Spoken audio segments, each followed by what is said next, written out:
Arms control is a term for international restrictions upon the development, production, stockpiling, proliferation, and usage of small arms, conventional weapons, and weapons of mass destruction.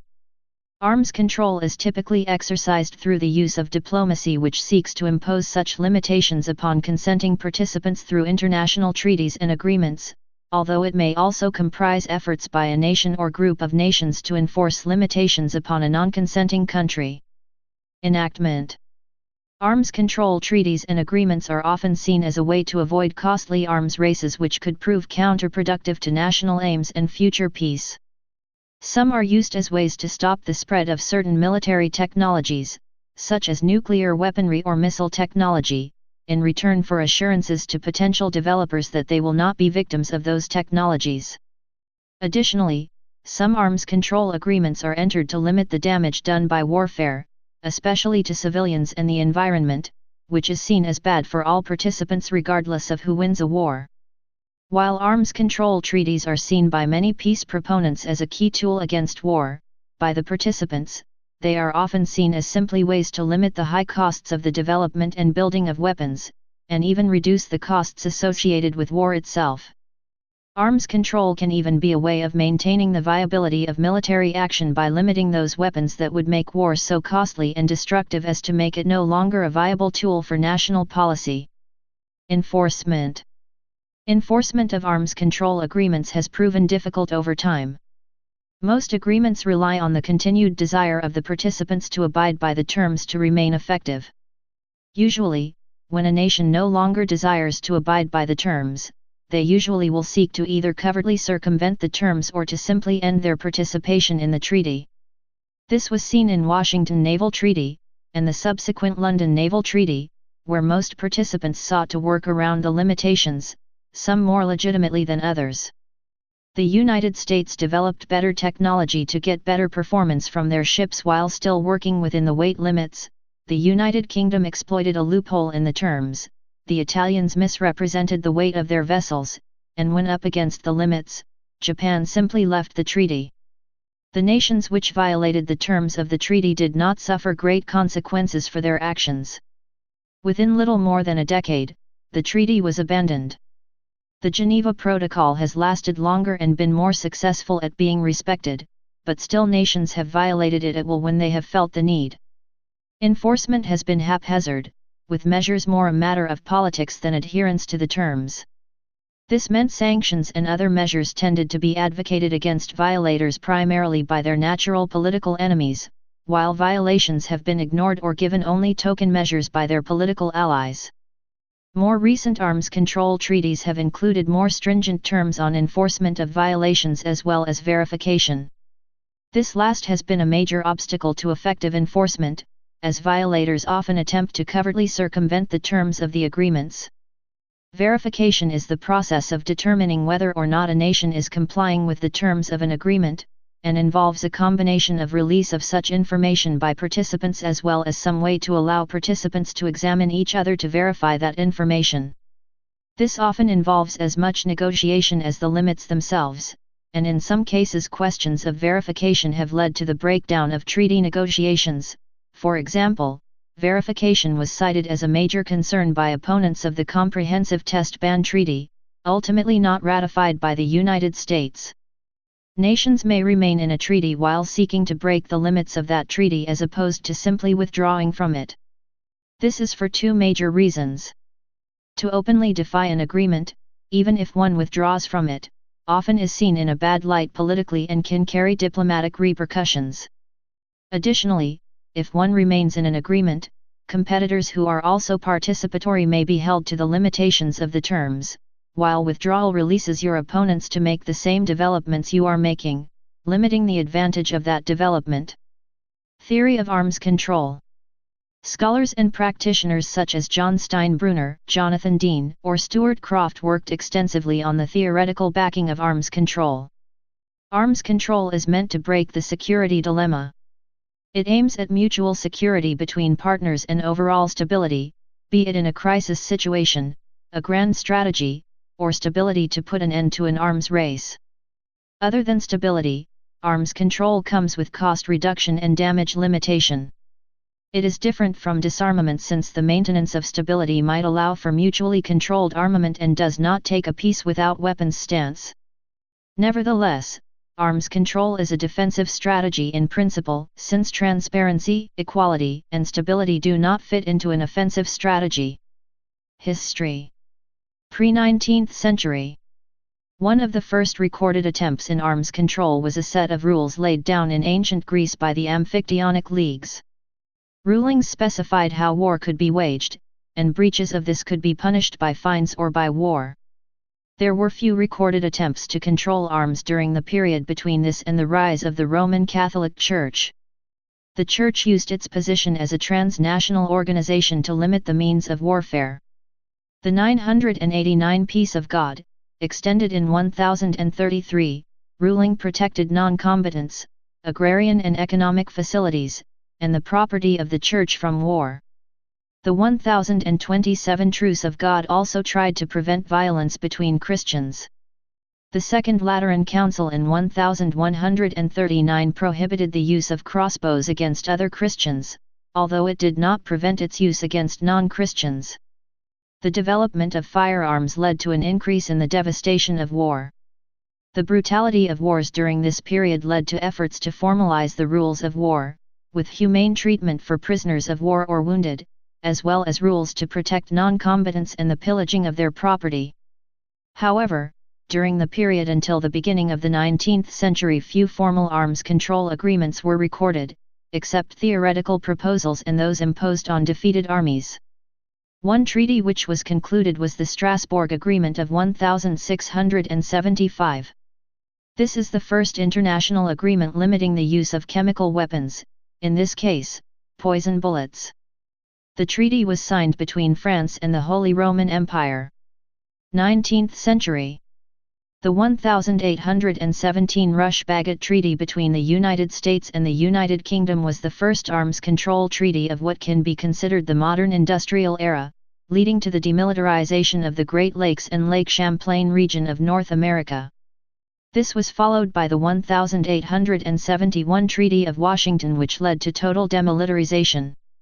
The Industrial Revolution led to the increasing mechanization of warfare, as well as rapid advances in the development of firearms, the increased potential of devastation, which was later seen in the battlefields of World War I, led to Tsar Nicholas II of Russia calling together the leaders of 26 nations for the First Hague Conference in 1899. The conference led to the signing of the Hague Convention of 1899 that led to rules of declaring and conducting warfare as well as the use of modern weaponry, and also led to the setting up of the Permanent Court of Arbitration. 1900 to 1945. A second Hague Conference was called in 1907, leading to additions and amendments to the original 1899 agreement. A third Hague Conference was called for 1915. But this was abandoned due to the First World War. After the World War I, the League of Nations was set up, which attempted to limit and reduce arms. However, the enforcement of this policy was not effective. Various naval conferences, such as the Washington Naval Conference, were held during the period between the First and Second World Wars to limit the number and size of major warships of the five great naval powers. The 1925 Geneva Conference led to the banning of chemical weapons, as toxic gases, during war as part of the Geneva Protocol. The 1928 Kellogg-Briand Pact, whilst ineffective, attempted for providing for the renunciation of war as an instrument of national policy. Since 1945. After World War II, the United Nations was set up as a body to promote and to maintain international peace and security. The United States proposed the Barrack Plan in 1946 as a way to impose stringent international control over the nuclear fuel cycle and thereby avert a global nuclear arms race, but the Soviet Union rejected the proposal and negotiations failed. Following President Eisenhower's 1953 Atoms for Peace speech to the UN General Assembly, the International Atomic Energy Agency was set up in 1957 to promote peaceful uses of nuclear technology and apply safeguards against the diversion of nuclear material from peaceful uses to nuclear weapons. The 1968 Nuclear Non-Proliferation Treaty was signed to prevent further spread of nuclear weapons technology to countries outside the five that already possessed them: the United States, the Soviet Union, the United Kingdom, France, and China. The Strategic Arms Limitation Talks, SALT, between the United States and Soviet Union in the late 1960s/early 1970s led to further weapons control agreements. The SALT-I talks led to the Anti-Ballistic Missile Treaty and an Interim Strategic Arms Limitation Agreement, see SALT-I, both in 1972. The SALT-II talks started in 1972 leading to agreement in 1979. Due to the Soviet Union's invasion of Afghanistan, the United States never ratified the treaty, but the agreement was honored by both sides. The Intermediate Range Nuclear Forces Treaty was signed between the United States and Soviet Union in 1987 and ratified in 1988, leading to an agreement to destroy all missiles with ranges from 500 to 5,500 kilometers. The 1993 Chemical Weapons Convention was signed banning the manufacture and use of chemical weapons. The Strategic Arms Reduction Treaties were signed, as START-I and START-II, by the US and Soviet Union, further restricting weapons. This was further moved on by the Treaty on Strategic Offensive Reductions, which was in turn superseded by the new START Treaty. The Comprehensive Test Ban Treaty was signed in 1996 banning all nuclear explosions in all environments, for military or civilian purposes, but it has not entered into force due to the non-ratification of 8 specific states. In 1998 the United Nations founded the United Nations Office for Disarmament Affairs UNODA. Its goal is to promote nuclear disarmament and non-proliferation and the strengthening of the disarmament regimes in respect to other weapons of mass destruction, chemical and biological weapons. It also promotes disarmament efforts in the area of conventional weapons, especially landmines and small arms, which are often the weapons of choice in contemporary conflicts. In addition to treaties focused primarily on stopping the proliferation of nuclear weapons, there has been a recent movement to regulate the sale and trading of conventional weapons. As of December 2014, the United Nations is preparing for entry into force of the Arms Trade Treaty, which has been ratified by 89 nations. However, it is currently missing ratification by key arms producers such as Russia and China, and while the United States has signed the treaty, it has not yet ratified it. List of treaties and conventions related to arms control. Some of the more important international arms control agreements follow. Washington Naval Treaty, 1922–1939, as part of the Naval Conferences.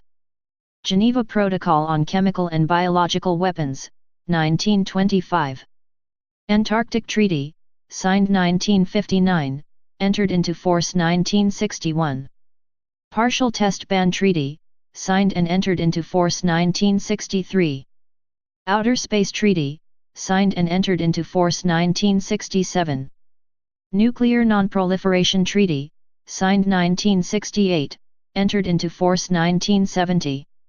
Seabed Arms Control Treaty, signed 1971, entered into force 1972. Strategic Arms Limitation Treaty, SALT-I, signed and ratified 1972, in force 1972–1977. Anti-Ballistic Missile Treaty, signed and entered into force 1972, terminated following U.S. withdrawal 2002. Biological Weapons Convention, signed 1972, entered into force 1975. Threshold Test Ban Treaty, signed 1974, entered into force 1990. SALT-II signed 1979, never entered into force. Environmental Modification Convention, signed 1977, entered into force 1978. Convention on Certain Conventional Weapons, signed 1980, entered into force 1983. Moon Treaty, signed 1979, entered into force 1984. Intermediate Range Nuclear Forces Treaty, signed 1987, entered into force 1988. Treaty on Conventional Armed Forces in Europe, CFE Treaty, signed 1990, entered into force 1992.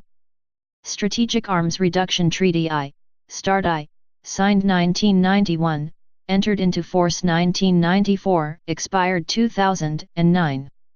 Chemical Weapons Convention, signed 1993, entered into force 1997. START II, signed 1993, ratified 1996, United States, and 2000, Russia, terminated following Russian withdrawal 2002. Open Skies Treaty, signed 1992, entered into force 2002. Comprehensive Nuclear Test Ban Treaty, signed 1996, has not entered into force. Ottawa Treaty on Anti-Personnel Land Mines, signed 1997, entered into force 1999. Strategic Offensive Reductions Treaty, SORT, signed 2002, entered into force 2003, expires 2012. International Code of Conduct Against Ballistic Missile Proliferation, signed 2002. Convention on Cluster Munitions, signed 2008, entered into force 2010.